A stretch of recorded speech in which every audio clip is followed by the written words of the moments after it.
Sir, കഴിഞ്ഞ കുറച്ച് വർഷങ്ങളിലായിട്ട് അല്ലെങ്കിൽ കഴിഞ്ഞ തിരഞ്ഞെടുപ്പുകളിലായിട്ട് നമുക്ക് പൊതുവെ കാണാൻ കഴിയുന്ന ഒരു ചിത്രം എന്ന് പറയുന്നത് ബി.ജെ.പി വ്യക്തമായ ഒരു ആധിപത്യം പുലർത്തുന്ന കാഴ്ചയാണ്. എന്ന് വെച്ചാൽ മൂന്നാമത് അല്ലെങ്കിൽ ഒരു മൂന്നാം കിട രാഷ്ട്രീയ പാർട്ടി എന്നൊക്കെ പ്രതിപക്ഷ പാർട്ടികളും ഭരണപക്ഷ പാർട്ടികളും ഒക്കെ മുദ്ര കുത്തപ്പെട്ട ഒരു കാലമുണ്ടായിരുന്നു ബി.ജെ.പിക്ക്. ആ കാലത്തിൽ നിന്ന് ബി.ജെ.പി പതുക്കെ കരകയറി വരികയാണ്. വ്യക്തമായ ഒരു ആധിപത്യം ഇരു മുന്നണികൾക്കുമൊപ്പം അല്ലെങ്കിൽ മറ്റ് രണ്ട് രാഷ്ട്രീയ പാർട്ടികൾക്കുമൊപ്പം കേരളത്തിൽ കാഴ്ചവെക്കാൻ ബി.ജെ.പിക്ക് സാധിച്ചിട്ടുണ്ട്. പക്ഷേ എന്തുകൊണ്ടോ തിരഞ്ഞെടുപ്പ് കഴിയുമ്പോൾ ബി.ജെ.പി പരാജയപ്പെടുന്ന ഒരു കാഴ്ചയാണ് കാണുന്നത്. വരുന്ന നിയമസഭാ തെരഞ്ഞെടുപ്പിലും അത്തരത്തിൽ വലിയ കേന്ദ്രമന്ത്രിമാരെ ഉൾപ്പെടെ പ്രചാരണത്തിനെത്തിച്ച് പക്ഷേ തിരഞ്ഞെടുപ്പ് കഴിയുമ്പോൾ ഒരു സീറ്റ് പോലുമില്ല, പരാജയം മാത്രം നുണഞ്ഞറിയുന്ന ഒരു പാർട്ടിയായി ബി.ജെ.പി മാറും.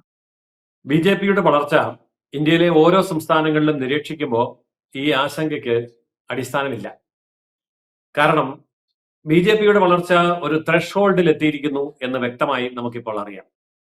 അത് ബീഹാറിലാണെങ്കിലും ഗുജറാത്തിലാണെങ്കിലും രാജസ്ഥാനിലോ മധ്യപ്രദേശിലോ യു.പിയിലോ ഏത് സ്റ്റേറ്റിൽ നോക്കിയാലും ബി.ജെ.പി ക്രമാനുഗതമായി വളർന്നു വരുന്നതിന് ഒരു പാറ്റേൺ ഉണ്ട്.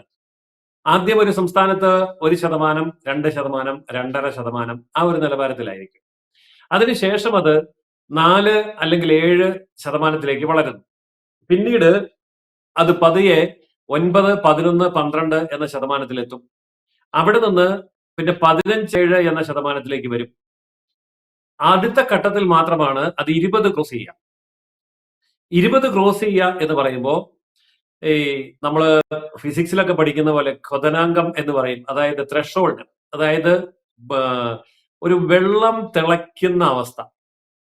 വെള്ളം തിളയ്ക്കുന്നത് വരെ ഒരനക്കവും ഇല്ല. പതുക്കെ ചില പൊട്ടുകളൊക്കെ ഉള്ളൂ.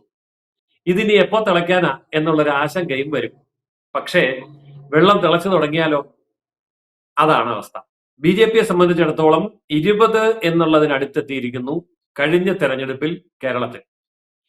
അപ്പോ കഴിഞ്ഞ ലോക്സഭാ തെരഞ്ഞെടുപ്പിൽ 20 തൊടാൻ കഴിഞ്ഞ ഒരു പാർട്ടിയാണെങ്കിൽ ഇനി വരാൻ പോകുന്ന നിയമസഭാ തെരഞ്ഞെടുപ്പിൽ 20 മുകളിലേക്ക് എന്ന നിലയിൽ തീർച്ചയായിട്ടും എത്തും. ഇന്ന് അതിന് അനുകൂലമായ രാഷ്ട്രീയ സാഹചര്യം കേരളത്തിലുണ്ട്. അതിന്റെ രാഷ്ട്രീയം പറയുമ്പോൾ ഇടത് വലത് മുന്നണികൾ എന്നുള്ള രണ്ട് രാഷ്ട്രീയ മുന്നണികളുടെ രാഷ്ട്രീയ നിലവാരത്തെക്കാൾ ഉപരി കേരളത്തിന്റെ പൊതുസമൂഹം ആശങ്കയിലേക്കും ഭയത്തിലേക്കും കൂടുതൽ വാർത്തകളും വിശേഷങ്ങളും നിങ്ങളിലേക്ക് എത്താൻ ABC മലയാളം സബ്സ്ക്രൈബ് ചെയ്യുക, ബെൽബട്ടനും അമർത്തുക.